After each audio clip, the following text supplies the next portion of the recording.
Soy Sergio Guerra y esto es Diálogos Judiciales. Sean bienvenidos a este programa que tiene como finalidad dar a conocer temas relacionados con el derecho a través de un lenguaje ciudadano y su aplicación a casos concretos. Agradezco su preferencia y los invito a que nos sigan en redes sociales para que estén al pendiente de toda la programación de Diálogos Judiciales. En esta ocasión vamos a tocar un tema interesante relacionado con la protección internacional a la inversión extranjera. Para ello, los invito a ver el siguiente video de la reseña profesional de nuestra invitada. Adelante.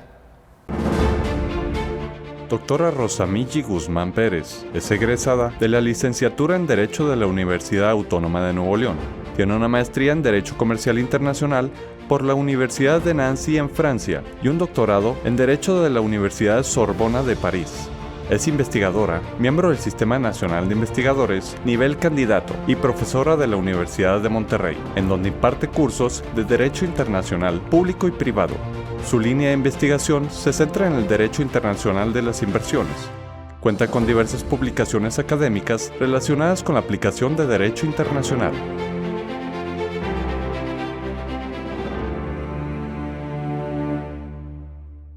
Está con nosotros Rosamilly Guzmán.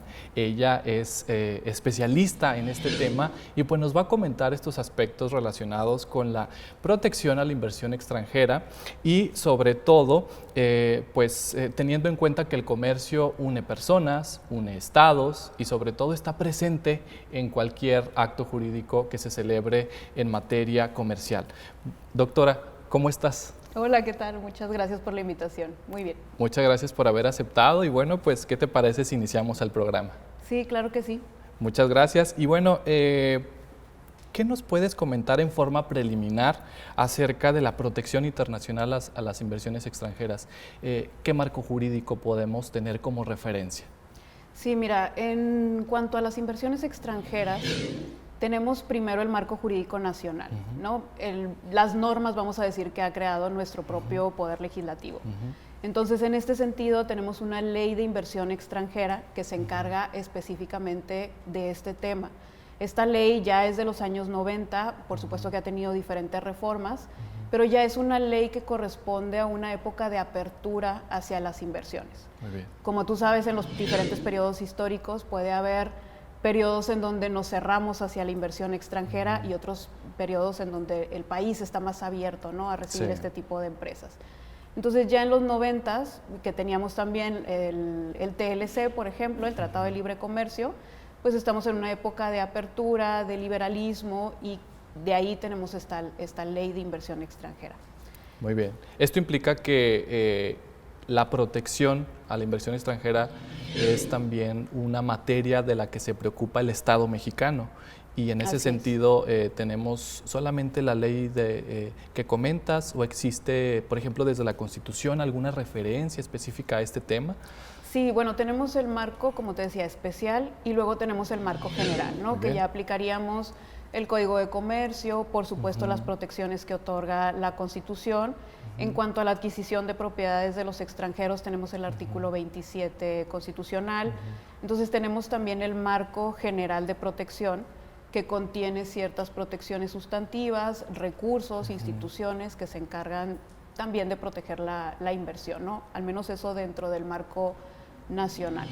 Doctora, y al hablar de protección a la inversión extranjera, ¿exactamente qué rubros implica? Por ejemplo, ¿se refiere a algún tipo de apoyo o exactamente qué sujetos intervienen en esta, entre comillas, protección?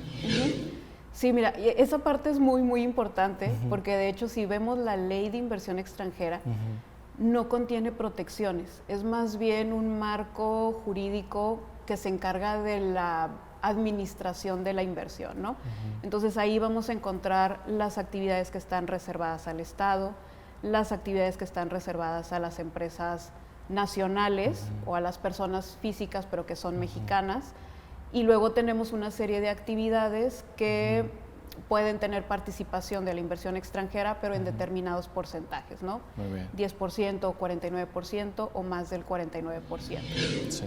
Y luego la ley de inversión extranjera señala también todo lo relacionado a la adquisición de bienes inmuebles que está restringido, por ejemplo, en lo que conocemos como la zona restringida, ¿no? En la costa y la frontera Sí. norte o frontera sur. Muy bien. Entonces, la ley de inversión extranjera como tal realmente no contiene protecciones, perdón, a la inversión. En donde sí vamos a encontrar esas protecciones en el marco jurídico internacional, Muy bien. que precisamente es el tema por el que estamos aquí, ¿no? La parte Sí. internacional. Entonces, al hablar de esta legislación nacional de México, la ley de inversión extranjera establece más bien límites, por ejemplo, a las empresas que quieren, valga la redundancia, invertir en México, o empresas del propio país en México que quieren establecer de alguna manera herramientas para incorporar inversión extranjera a su interior. Lo primero que te dice la ley de inversión extranjera es que la inversión es bienvenida, ¿no? Te dice que la inversión extranjera puede participar en cualquier porcentaje dentro de las actividades en México. Por ahí empieza la ley de inversión extranjera, Sí. ¿no? Te digo, en un espíritu de apertura. Muy bien. Pero sí, luego contiene ciertas restricciones que se han ido derogando también con el paso de los años, porque cada vez vamos aceptando más inversión extranjera en sectores que antes a lo mejor no se aceptaban, ¿no? Entonces, por ejemplo, el artículo que limitaba a un 49% la inversión tiene muchísimas fracciones realmente derogadas, porque estamos más hacia la apertura. ¿Y a qué se debe esa apertura que desemboca en una derogación de, se podría decir, límites o disposiciones normativas? Exactamente, ¿a qué podría deberse eso? Es parte del contexto histórico y del contexto económico en el que estamos. De hecho, como mencioné, la apertura empieza en los años 90 porque veníamos de lo que se conoce en América Latina como la década perdida en los 80s. Y entonces, después de esa época de crisis económica, todos los países de América Latina se abrieron al comercio exterior, ¿no? Y nos interesaba atraer inversiones extranjeras para poder salir de la crisis. Entonces, a partir de ahí empiezan todos esos instrumentos como la ley de inversión extranjera, los tratados bilaterales de inversión, los tratados de libre comercio, y empieza el boom de todos estos instrumentos que van precisamente con el cambio económico, ¿no? Con el cambio de modelo económico mundial, no solo en México, sino pues todos los países. Yo hablo particularmente de la región, de América Latina, porque es la región que más me interesa, ¿no? Claro. Y la que he estudiado más a profundidad. Sí. Y el contexto es ese, ¿no? En los años 90. Muy bien. Pues qué interesante que desde cierto tiempo en México se tenga esta apertura y sobre todo se tengan mecanismos de recepción para la inversión extranjera. Y pues desde luego eso implica mayor movimiento de dinero de alguna manera dentro del país y pues desemboca en proyectos nacionales. Doctora, acerca y resumiendo estos mecanismos nacionales y para finalizar este aspecto que se podría decir de derecho doméstico, ¿qué más podría agregar al respecto de estos mecanismos, herramientas nacionales que tenemos a disposición? En el aspecto doméstico, como te comentaba, tenemos los mecanismos de los que gozamos todos, ¿no? Y todas las empresas, tanto mexicanas como extranjeras. En cuanto a juicio de amparo, los juicios que proceden en materia mercantil, arbitrajes nacionales también por medio de contratos, son exactamente los mismos mecanismos. Realmente la diferencia está en el marco normativo internacional que está abierto a la inversión extranjera y no está abierto a los inversionistas nacionales, ¿no? Entonces los extranjeros tienen esa protección internacional de la que no gozan las empresas mexicanas, al menos aquí en México. Gozan de esa protección, por ejemplo, si se instalan en Estados Unidos, ¿no? Y tenemos el TEMEC, y el TEMEC establece ese marco de protección. Pero al menos aquí en el país, en caso de cualquier conflicto con nuestro propio Estado, los inversionistas nacionales tienen el marco nacional y los inversionistas extranjeros van a gozar del marco de los tratados internacionales. Muy bien, es interesante eso y creo que es un área de oportunidad para que México incorpore aspectos relevantes y sean pues vinculantes para el Estado mexicano, ¿no? Y bueno, acercándonos precisamente a los tratados internacionales y sus antecedentes, ¿qué nos podrías comentar sobre esto? Sí, mira, en los tratados internacionales, pues bueno, tú imagínate, ¿no? Que eres un inversionista extranjero, vienes a México, ya invertiste una cantidad considerable de recursos y de pronto el Estado, por alguna razón, decide realizar una expropiación de tu empresa, ¿no? O no necesariamente una expropiación, puede ser que cambie el marco normativo y entonces de alguna manera o se prohíba tu actividad o se limite y eso te cause una afectación económica. Sí. Entonces, ¿qué mecanismos tenía ese extranjero para poder hacer valer ciertas protecciones frente a un Estado que no es el Estado de su nacionalidad, ¿no? Y ahí decimos, bueno, pues la primera opción son los mecanismos nacionales. Pero a final de cuentas, un mecanismo nacional implica que en esa relación entre Estado e inversionista, el Estado se convierta en juez y parte. Porque finalmente, pues es eso, ¿no? Es el que va a terminar decidiendo si se le debe o no una reparación al inversionista extranjero.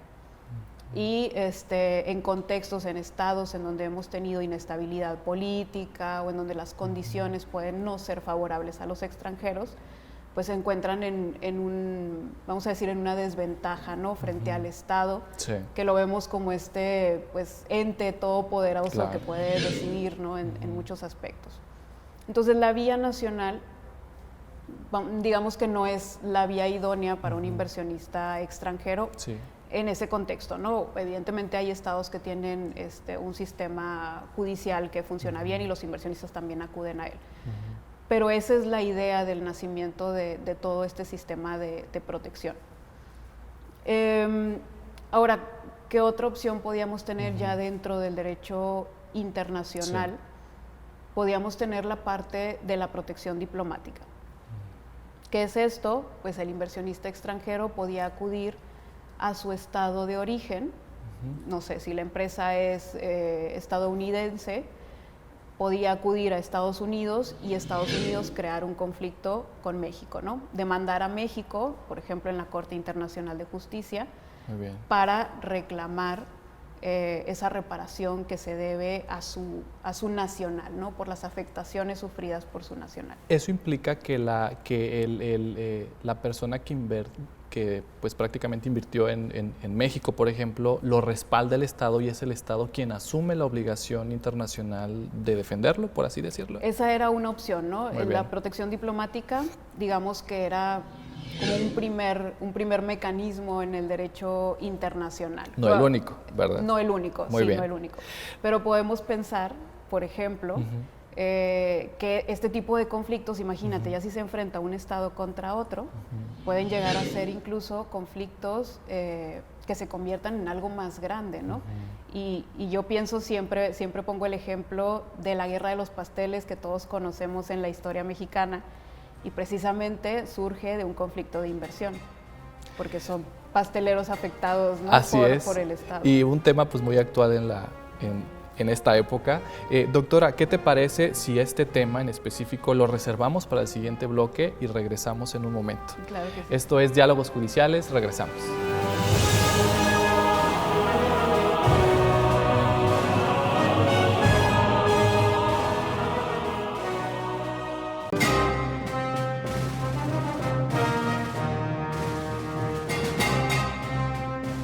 Regresamos a Diálogos Judiciales. No olvides seguirnos en redes sociales y estar al pendiente de toda la programación que tenemos para ti. Y bueno, en esta ocasión está con nosotros la doctora Rosa. Ella nos está comentando acerca de la protección internacional de la inversión extranjera y hemos ido transitando desde el marco legal, hemos estado comentando algunos pormenores que contiene la ley de inversión extranjera y sobre todo los mecanismos de la que se hace valer para que precisamente se dé la inversión extranjera en México. Antes de finalizar el anterior bloque comentábamos acerca de casos específicos relacionados con estos temas y nos comentaba sobre la Guerra de los Pasteles. ¿Qué tiene que ver la Guerra de los Pasteles en este caso? Sí, Como te comentaba, bueno, teníamos ciudadanos franceses, ¿no? Y esto es en el contexto de la independencia, de México, ¿no? Fue por ahí de 1838. Sí. Y entonces estos franceses se habían visto afectados en sus bienes. Cuando hablamos de inversionista, muchas veces nos imaginamos a las grandes corporaciones, ¿no? Las grandes empresas, Repsol, Total. Y realmente no es así. El concepto de inversionista es mucho más amplio y puede ser pues desde un pequeño comerciante que es extranjero. Entonces, en ese contexto de la independencia, estas personas habían sufrido daños en sus propiedades y dentro de esas personas pues había un pastelero, ¿no? El famoso pastelero que supuestamente genera la intervención de Francia en México.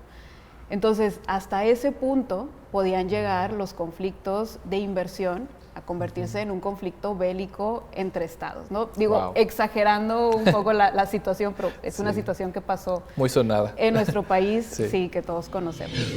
Entonces, por ejemplo, ahí obviamente no hubo un mecanismo de protección diplomática, hubo directamente una intervención armada, ¿no?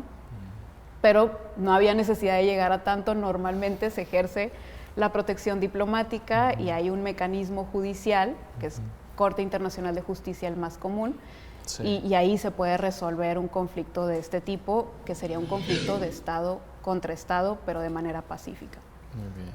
Otro mecanismo podían ser las comisiones de reclamaciones, que también en México tenemos ejemplo de estas comisiones, porque después de la Revolución pasó prácticamente lo mismo, ¿no? Había ciudadanos de diferentes países que se habían visto afectados por las fuerzas revolucionarias y por el contexto, ¿no? de violencia que había. Claro. Y que también acudieron a sus países de origen para solicitar la protección. México consideraba en la fecha que en caso de daños por conmoción civil, México como Estado no tenía por qué indemnizar a esas personas. Entonces, bueno, cada uno de estos ciudadanos acudió a su país de origen para que ejercieran la protección diplomática, pero como eran muchos, pues bueno, finalmente se decidió crear comisiones. ¿Aquí en México? Sí, o sea, hubo las comisiones con España, con Bélgica, con Estados Unidos, con todos estos países. Dependiendo cada país del comerciante extranjero. Sí. Y entonces ahí ya se concentraron las demandas de estas personas y pues se crean comisiones tanto por parte de México como de ese país que se encargan de la negociación y de establecer en qué términos se va a reparar a los inversionistas. ¿Y qué antecedentes tenemos? ¿Existe algún pronunciamiento específico que nos podrás comentar o el resultado de estas comisiones? ¿En qué deparó? Sí, al final las comisiones terminan en un acuerdo entre estados, en donde, como te digo, se establece la reparación, ¿no? que se va a deber al inversionista. Y sí, digo, México tuvo que pagar una serie de indemnizaciones derivado de esas comisiones. Muy bien. Entonces, ahorita nos has comentado dos casos, la guerra de los pasteles, que prácticamente se resolvió de manera diplomática, ¿se podrá decirlo así? Sí, terminó con un tratado de paz. Muy bien. Finalmente, sí. Hubo un tratado de paz en donde México también se tuvo que comprometer a pagar una indemnización. Y que formalmente puso fin a la guerra de los pasteles, ¿no? Así llamada es. así. Sí. Y este tema que comentas durante la Revolución Mexicana, pues finalizó en las comisiones que desembocaron en acuerdos entre países. O sea, no fue, digamos, de tan grande gama como el Tratado Internacional en la Guerra de los Pasteles. Así es. Muy bien. Muchísimas gracias. Interesantes ejemplos y creo que nos ponen en contexto para entender estos antecedentes a la inversión extranjera. Ahora, doctora, me gustaría que nos comente en este punto lo que sucede con las protecciones sustantivas. ¿Qué podemos entender sobre esta definición? Sí, ahí, por ejemplo, como estamos hablando del contexto histórico, realmente no teníamos protecciones claras, ¿no? Por ejemplo, México consideraba esto, ¿no? Yo no tengo por qué pagar indemnizaciones si los daños provienen de una conmoción civil. O sea, ¿por qué el Estado tendría que pagar por eso, no? Entonces, así podemos tener diferentes opiniones de los estados que consideran algunos mayores protecciones que otros. Y en el caso de los acuerdos internacionales de inversión, Pues bueno, básicamente es poner ya en tratados internacionales de manera clara las protecciones de las que van a gozar los inversionistas extranjeros. Entonces, estos acuerdos internacionales de inversión pueden ser acuerdos bilaterales. Por ejemplo, México tiene acuerdos con España, con Francia, que son normalmente se denominan tratados para la protección y promoción de las inversiones extranjeras.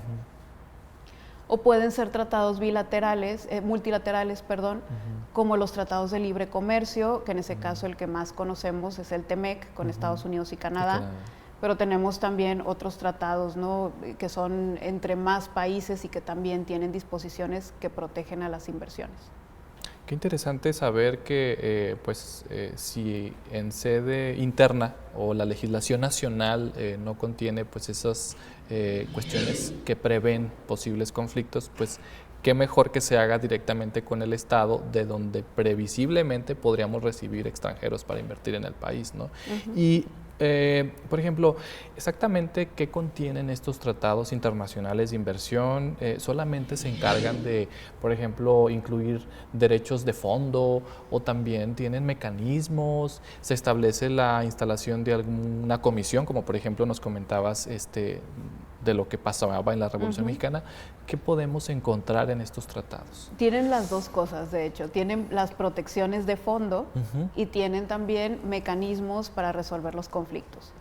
Entonces, si nos vamos a las protecciones de fondo, encontramos varios artículos que conocemos como cláusulas, como si estuvieran redactados como contratos, en donde encontramos, por ejemplo, la cláusula de trato nacional, trato de la nación más favorecida, prohibición de la expropiación, seguridad y protección plenas, libre transferencia, seguridad, etcétera, ¿no? Todas esas serían las protecciones sustantivas o protecciones de fondo. Si nos enfocamos en las primeras dos, por ejemplo, trato nacional y trato de la nación más favorecida, esas dos cláusulas tienen como base proteger a los inversionistas extranjeros de la discriminación. ¿Por qué? Porque una asegura que los tratemos de una forma no menos favorable que a nuestros propios inversionistas nacionales. Muy bien.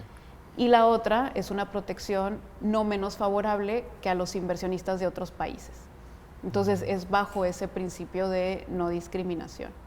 Sí, sobre todo de trato igualitario, ¿no? Porque me parece que si un extranjero llega a México, el primer reto que tiene es el idioma, principalmente, salvo que venga de un país que hable el castellano, pero sobre todo ya instalarse, ¿no? O sea, yo me pongo en los zapatos de un comerciante, es buscar dónde colocarte, ver qué pasa con los impuestos. Entonces son algunos aspectos que estos tratados me parece que tocan muy bien, ¿no? Porque se encargan de incluso pues dar derechos y sobre todo que tenga la plena certeza el comerciante extranjero de que va a estar protegido y que va a estar vigilado. Claro. No, y además, por ejemplo, ahorita que mencionabas el trato igualitario, incluso es un trato mejor, porque la formulación de estas cláusulas es no dar un trato menos favorable que el que damos a los nacionales o a otros inversionistas. Entonces, no puedes dar menos, pero puedes dar un mejor trato, porque a final de cuentas estamos en el marco jurídico internacional y los estándares mínimos internacionales pueden estar por encima de los estándares nacionales. Muy bien. Qué interesante afirmación y me parece que es muy puesta en razón. Doctora, y por ejemplo, ¿qué pasaría si un comerciante extranjero no está de acuerdo o él considera que es necesario agregar algo a estos tratados internacionales de inversión? Sí. Y me imagino que pasa mucho. Sí, por supuesto. Hay, en el ámbito internacional también hay mucho lobbying, ¿no?, de las empresas extranjeras, sobre todo de las grandes empresas. Sí. El pequeño comerciante y tal, poco puede hacer para intervenir en este tipo de tratados, porque a final de cuentas son acuerdos entre estados. Entonces, por ejemplo, fue muy interesante en la negociación del TEMEC entre Estados Unidos, Canadá y México, esta parte en donde buscaron limitar un poco esas cláusulas de protección porque en los tribunales que se encargan de resolver estos conflictos se estaban interpretando de manera muy, muy amplia. Por ejemplo, la protección contra el trato injusto o inequitativo, o la cláusula de trato justo y equitativo, se empezó a interpretar como una protección para las expectativas legítimas del inversionista. Entonces, cualquier cosa que el Estado hiciera que fuera en contra de esas expectativas legítimas podía considerarse una violación al tratado. Y eso también, pues ya a los estados, ya empezó a como a incomodarles un poco, porque imagínate, ¿no? Ya estas demandas son demandas de millones de dólares en tribunales internacionales y podíamos tener pues una resolución en contra por no haber dado un trato justo y equitativo interpretado así, de esta manera tan amplia. Y solamente a un comerciante extranjero, faltaría ver exactamente en qué condiciones se encuentran los demás, ¿no? Sí, claro. Y bueno, esto no significa, o qué nos puedes decir acerca de la modificación que los propios estados pueden hacer. Porque, por ejemplo, en el bloque anterior estábamos señalando que poco a poco la ley de inversión extranjera se ha ido derogando, han ido modificándose aspectos que me parece que también es presión internacional y sobre todo pues el dinamismo con el que actualmente el comercio se presenta, pero ¿qué pasa cuando los propios estados, y no impulsados por los comerciantes extranjeros, qué pasa cuando los estados quieren hacer alguna modificación? ¿Sí se puede o ya se queda así el tratado? Sí, claro, sí se puede, pero pues son negociaciones de tratados internacionales, ¿no? Que siempre pues tienen un componente político y son más complicadas, ¿no? El ponerse de acuerdo entre estados y decir, este tratado que tenemos, que es de los años 90, que establece ciertas protecciones que en esa época nos parecían importantes, ahora pues lo queremos cambiar, ¿no? Y la verdad es que no se han cambiado tantos tratados en este sentido. ¿El último antecedente que podemos tener se podría decir el TECMEC?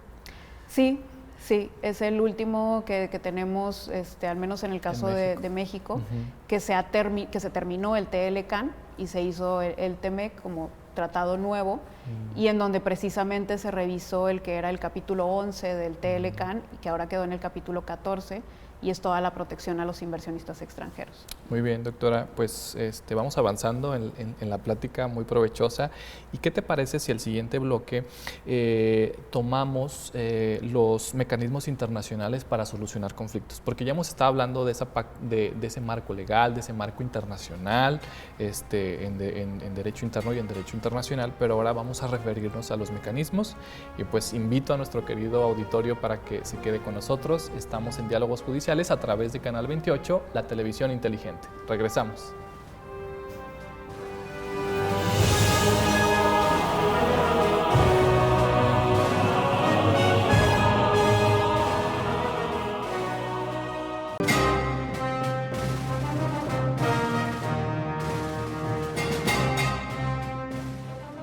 Regresamos a Diálogos Judiciales. Estamos tocando un tema muy interesante relacionado con la protección internacional a la inversión extranjera, y pues está con nosotros la doctora Rosa, que nos está platicando estos pormenores que soy sincero, en lo personal se me hacían muy alejados, pero que actualmente con la doctora Rosa pues están muy cerca y sobre todo muy interesantes y muy actuales, y que existen principalmente.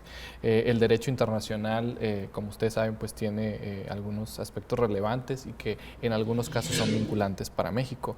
Y situándonos en ese contexto de instrumentos internacionales, doctora, ¿qué nos podría comentar acerca de esos mecanismos que tienen los estados, por ejemplo, para solucionar sus conflictos? Sí, ¿no? Ya veíamos que estos tratados tienen toda la parte sustantiva, la parte de fondo de protección, y ahora es bueno, ¿y qué pasa cuando el Estado no cumple con esas protecciones, ¿no? Cuando hay una violación de un tratado internacional, ¿qué mecanismos podemos tener? Tenemos los mecanismos clásicos del derecho internacional, que también estos tratados los prevén, el conflicto Estado contra Estado, ¿no? En caso de violación de un tratado internacional, un Estado puede pedir la responsabilidad internacional de ese otro Estado que está violando el tratado, ¿no? Y pedir una indemnización o alguna forma de reparación. Pero lo interesante de estos tratados son los mecanismos de acceso directo que tiene el inversionista extranjero.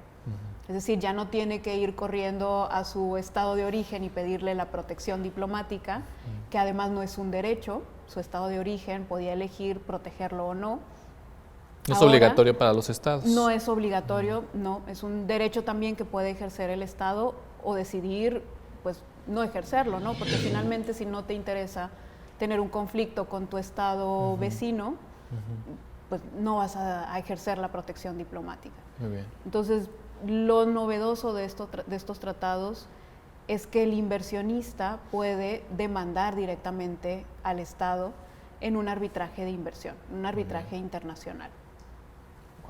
Y, por ejemplo, estos son juicios, ¿los resuelve un juez, la corte, o exactamente quién interviene en el trámite y resolución de estos mecanismos? Tenemos, principalmente hay un centro, que es el centro, digamos, más importante que resuelve este tipo de conflictos, que es el Centro Internacional de Arreglo de Diferencias Relativas a Inversiones. Es una institución que forma parte del Banco Mundial y surge por medio de un tratado internacional que se conoce como la Convención de Washington, que se creó en 1965. Y este centro es el centro más importante que administra arbitrajes de inversión. No es una corte, no es un tribunal. De lo que se encarga es de administrar, es decir, el inversionista va, pone su escrito de su solicitud de arbitraje, el centro se encarga de notificar al Estado y organizan administrativamente para que inicie todo el procedimiento arbitral. Muy bien. Pero realmente quien va a decidir es un tribunal conformado por un árbitro que elige el inversionista, un árbitro que elige el Estado, y luego entre los dos se ponen de acuerdo para elegir a un árbitro presidente. O si no se ponen de acuerdo, ya el secretario de este centro se va a encargar de hacer ese nombramiento. Pero así funciona, ¿no? No es como la Corte Internacional de Justicia, que tienen jueces que están por un determinado periodo. Aquí no, aquí los tribunales se van a conformar únicamente para ese caso. Termina el caso y desaparece ese tribunal conformado por 3 personas. Muy bien. Entonces, ese tribunal está integrado por árbitros que no son jueces propiamente, sino son personas designadas primero por el inversionista extranjero, después por el Estado, contra quien se le reprocha alguna cuestión irregular, que eso puede motivar la reparación, y esos 2 árbitros pues designan el que finalmente tiene la decisión, o los 3 resuelven. Entre los 3 resuelven, sí. Muy bien. Sí. Digo, el voto del presidente puede hacer una diferencia, ¿no? Obviamente, digo, si son 3, el voto se puede inclinar hacia un lado u otro. Pero finalmente el árbitro que designan tanto el inversionista como el Estado no actúan para los intereses de quien lo designó. Sí. Tienen que ser neutrales, imparciales, exacto. Sí. ¿Y de qué manera se garantiza esa neutralidad o esa imparcialidad? Por ejemplo, usted nos acaba de mencionar que se designan árbitros, pero ¿hay un listado de árbitros? ¿Son personas capacitadas que estudian un tema en específico? ¿O así de buenas a primeras ahí me pueden hablar y me pueden decir, te designaron árbitro, vente para España a resolver un conflicto entre un inversionista extranjero en tu país y pues órale? No, hay una lista de árbitros, al menos en este mecanismo, ¿no? en el CIADI, que esa es la sigla del centro, hay una lista de árbitros porque como surge de una convención, de un tratado internacional, los estados que son parte de esa convención, pues digamos que suben una lista, ¿no? de árbitros para el centro. Entonces hay una propuesta y hay toda una lista de árbitros dentro de los cuales se puede elegir alguno. Y además la rama es bastante especializada, ¿no? Se requieren conocimientos de derecho internacional, derecho comercial, derecho nacional también, porque muchas veces tiene que ver con contratos, por ejemplo, de concesión, de obra pública, en donde intervienen estos inversionistas extranjeros. Entonces es un área bastante especializada, no se va a llamar como árbitro pues, a una persona que no tenga los conocimientos en el área. Sí, sobre todo que atendiendo a la, pues no gravedad, pero sí importancia de lo que representa y que no se haga más grande este conflicto que a lo mejor pudiera ser muy pequeño o en donde participan empresas, me imagino, pues ya de gran calado, pues sí implica un mayor pues conocimiento del área específica. Y doctora, siguiendo con este tema de mecanismos internacionales de solución de conflictos, aparte del arbitraje, que ya está regulado con el tratado que usted nos comenta, ¿existen otros mecanismos? Sí, los tratados normalmente prevén como primer mecanismo la negociación. Antes de que el inversionista pueda iniciar un arbitraje, normalmente, y casi todos los acuerdos internacionales de inversión son muy parecidos, normalmente se prevé un periodo de negociación, ¿no? Por ejemplo, 3 meses, 6 meses, en los que el inversionista tiene que intentar arreglar el asunto con el Estado por esa vía. Ya si no funciona esa negociación, que puede ser también una conciliación o una mediación, entonces ya puede someter su solicitud de arbitraje. Pero está esa primera opción, ¿no? De, bueno, antes de llegar al arbitraje, en donde ya se va a emitir un laudo obligatorio que el Estado y el inversionista tienen que cumplir y donde ya no va a haber lugar para la negociación, pues primero hay que intentar, ¿no?, esa otra vía. Muy bien. Sí, me parece que no solamente antes de llegar al arbitraje, sino en cualquier procedimiento jurisdiccional, por ejemplo, en el Estado mexicano, pues está esa parte de mediación, exacto, de conciliación, que eso pudiera desembocar en un convenio o la mayor parte de lo que pretenden los inversionistas extranjeros es la reparación. Sí. Cuando se inicia un arbitraje de inversión, normalmente es eso, es la reparación y la reparación que se da en términos de indemnización. Siempre va a ser en esos términos, ¿no?, de pagar al inversionista por las pérdidas que haya sufrido. No es como el sistema interamericano de derechos humanos, que sabemos que la Corte Interamericana puede decirle al Estado que cambie su legislación, por ejemplo, ¿no? Y el Estado tiene que hacer esas modificaciones normativas. Sí. Aquí no, aquí un tribunal arbitral no le va a decir al Estado modifica la legislación que está afectando al inversionista. Va a tener que poner algún monto de indemnización para poder reparar a la empresa o al inversionista del que se trate. Sí, sobre todo que por lo general me parece que en el caso del inversionista extranjero pues existe un contrato, como comentaba hace rato, de obra pública o una concesión específica. Entonces, quizá, salvo lo que nos vas a comentar más adelante de casos específicos, quizá eso pudiera tener su origen en el incumplimiento de algún contrato que exacto, el inversionista tenga con otro o con el Estado mexicano en el caso de que sea así. Entonces, quizá el espectro que tengan los árbitros para analizar pues se limitaría única y exclusivamente a ese contrato. Pero ¿qué pasa cuando ese daño no deriva de un contrato, sino deriva, por ejemplo, me acuerdo de lo que comentabas de la Revolución Mexicana, o sea, cuando derivan de hechos ajenos al Estado mexicano, en donde intervienen terceras personas que forman parte del Estado? ¿Qué pasa ahí? ¿También se someten a estas decisiones arbitrales? Sí, así es. Y de hecho, qué bueno que lo preguntas, porque esa es la parte interesante del arbitraje de inversión basado en estos tratados internacionales. Finalmente, como tú dices, podemos tener un contrato con el Estado, una concesión o obra pública, lo que sea, y de ese contrato sí puede surgir también un arbitraje, sobre todo si está previsto en ese contrato, ¿no? Puede haber una cláusula arbitral en el contrato y se puede generar el arbitraje.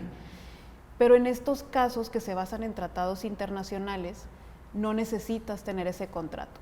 Lo único que necesitas es acreditar que el Estado violó alguna de las disposiciones del tratado internacional, ¿no? Y ahorita comentábamos, por ejemplo, trato nacional, trato de la nación más favorecida, pero puede ser también una expropiación, y la expropiación puede ser una expropiación directa, en donde el Estado viene y te quita tu empresa, pero puede ser también una expropiación indirecta, que esa creo que la conocemos menos en el marco nacional, en donde el Estado hace algo que te priva finalmente del valor de tu inversión.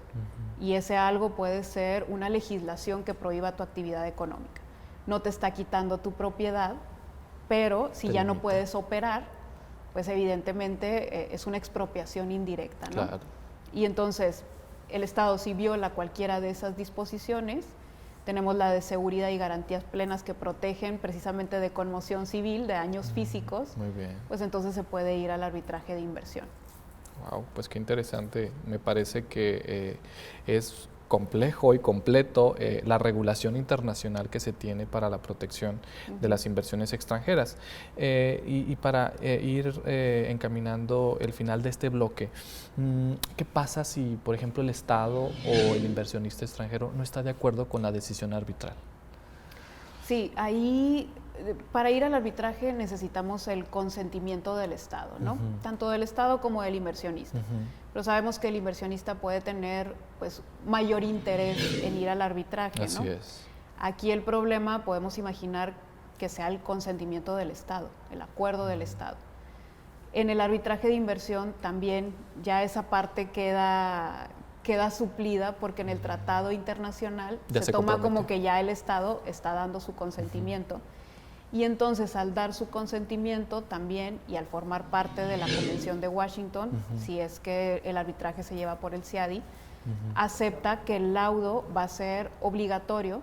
Muy bien. Y lo tiene que ejecutar como si fuera una sentencia de su propio país. Entonces ya se comprometió desde el tratado, Así es. ya prácticamente desde incluso la designación del árbitro, pues ahí va el compromiso para que se cumplan estos temas que pueden surgir de la decisión arbitral. Muy bien, pues muchísimas gracias por estos comentarios muy valiosos para nuestro auditorio y pues los invitamos a que se sigan quedando con nosotros. Estamos en Diálogos Judiciales a través de Canal 28, la televisión inteligente.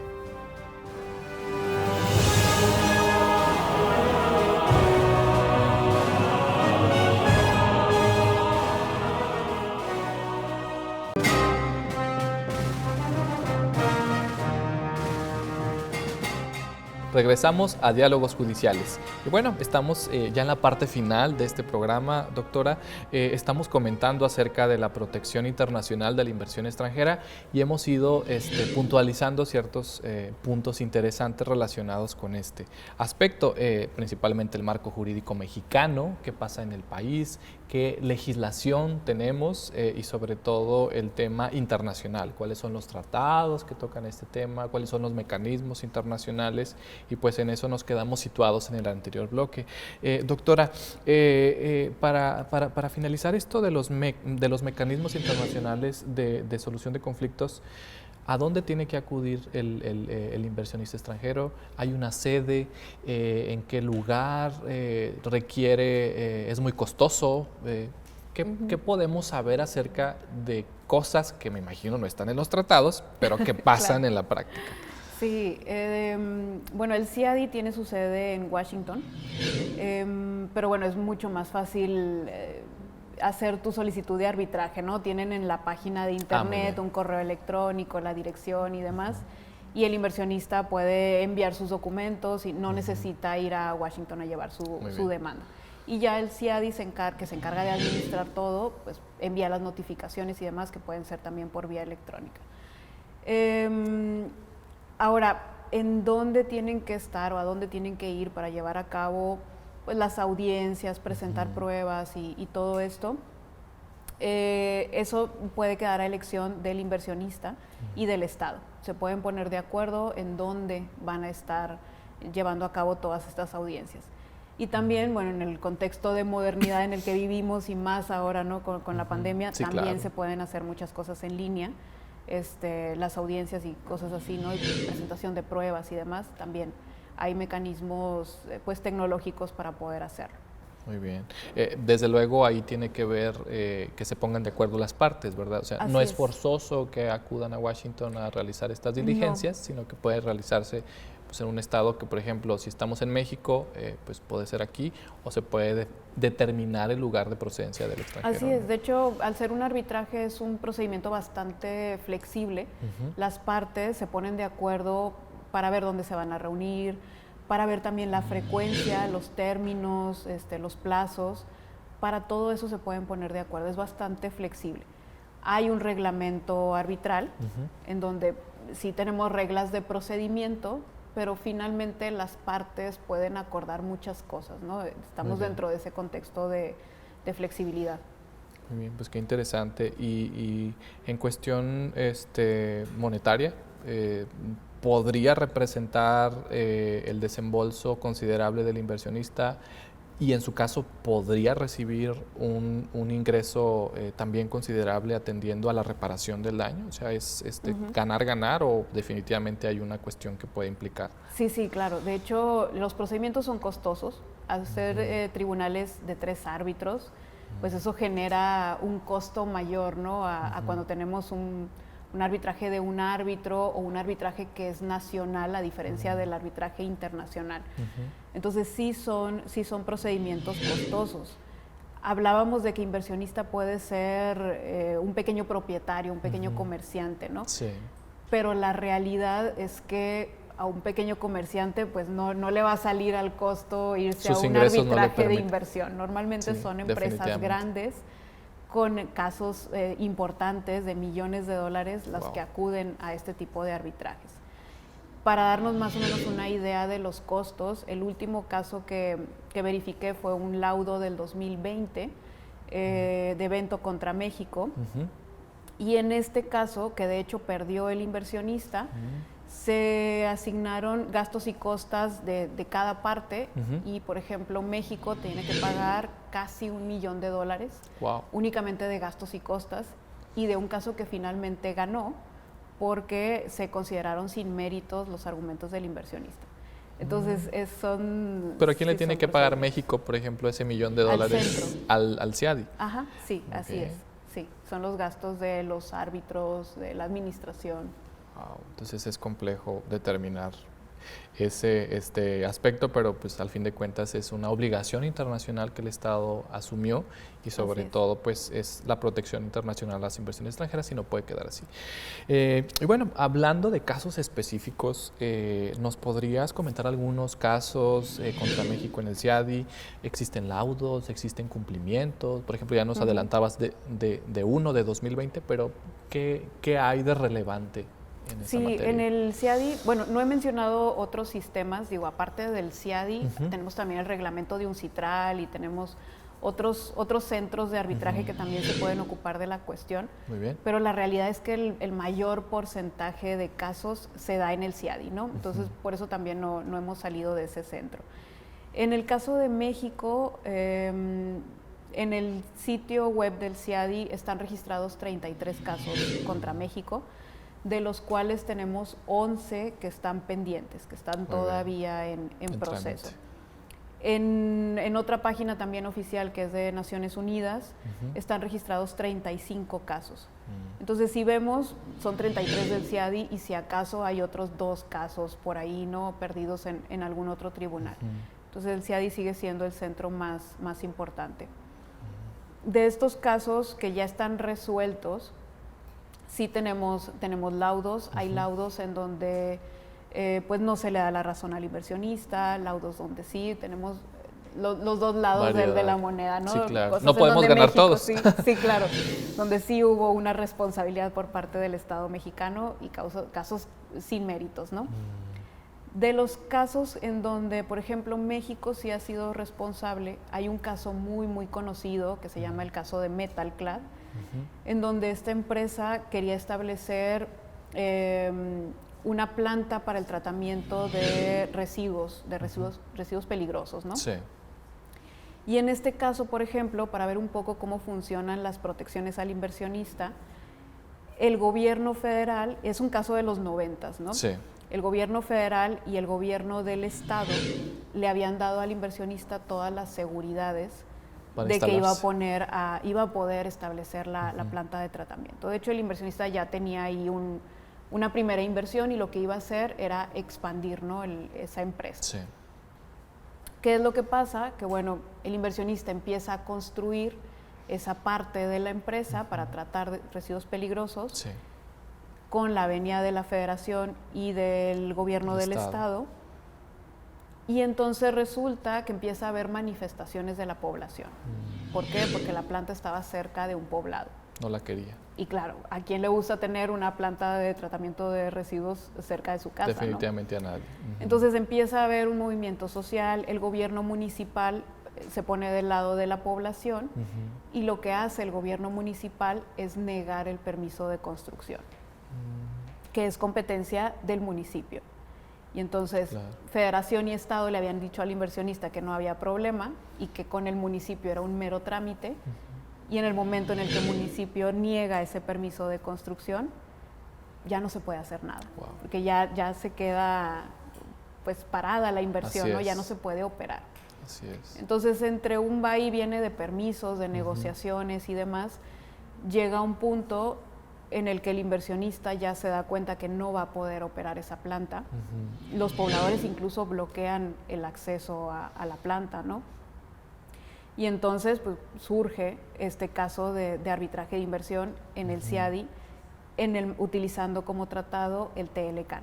Muy bien. El inversionista era estadounidense, entonces tenía estas protecciones del TLCAN. Wow. ¿Qué fue lo que México violó en este caso? Pues bueno, la expropiación, Sí. la protección contra la expropiación, porque fue una expropiación indirecta.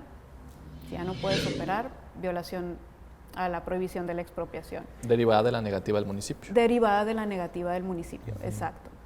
Segunda violación, trato justo y equitativo, porque se fue en contra de las expectativas legítimas del inversionista, que esperaba, por supuesto, poder operar esta empresa y con todas las seguridades que le había dado gobierno federal y gobierno estatal, ¿no? Sí. Entonces, trato justo y equitativo. Y luego, la seguridad y protección plenas, que te protege contra los daños físicos sufridos por conmoción civil. Entonces, los daños ocasionados por los pobladores y que el Estado evidentemente pues, no pudo prever, ¿no? O que no lo protegió, pues bueno, en ese caso también hay una violación a la seguridad del inversionista. Wow. Pues cómo es que estos temas locales, estatales, federales y municipales influyen en la inversión extranjera. Entonces debe existir como que una comunicación efectiva entre estos tres niveles de gobierno para que no pasen este tipo de cosas. Y es que es eso también, ¿no? El Estado es responsable del actuar de todos los funcionarios públicos, o más bien el actuar de cualquier funcionario de cualquier nivel y de cualquier poder puede generar la responsabilidad internacional del Estado. Claro. Y esto es en el arbitraje de inversión, en el derecho internacional de los derechos humanos, en todas las ramas donde se pueda generar la responsabilidad internacional del Estado. Sí, por ejemplo, en el caso que comentas, el municipio no es el único responsable, sino que es todo el Estado. Así es, ¿verdad? pero aún si fuera el único responsable, igual puede generar este tipo de casos internacionales, ¿no? Y siempre les comento a mis alumnos, así sea el presidente municipal del municipio más pequeño que se puedan imaginar, puede generar la responsabilidad internacional del Estado. Así es. Pues muchísimas gracias, doctora, por esta interesante plática de la protección internacional a inversiones extranjeras. Y bueno, aparte de agradecerte tu participación, me gustaría obsequiarte algunas publicaciones que realiza seguido el Poder Judicial del Estado. Te hago entrega de estos libros y bueno, entre ellos se encuentra es temas de derecho administrativo laboral, entonces ustedes lo pueden descargar en la página oficial del Poder Judicial del Estado y pueden ahí visualizar en forma gratuita todas estas publicaciones, les está apareciendo en pantalla la liga, pues bueno, esta y otras más te las comparto con mucho gusto y agradezco tu asistencia a este programa. Muchísimas gracias. Gracias. Y bueno, esto fue Diálogos Judiciales. No olviden seguirnos en redes sociales y sobre todo estar al pendiente de la programación que tenemos para ustedes. Yo soy Sergio Guerra y estamos transmitiendo desde Canal 28, la televisión inteligente.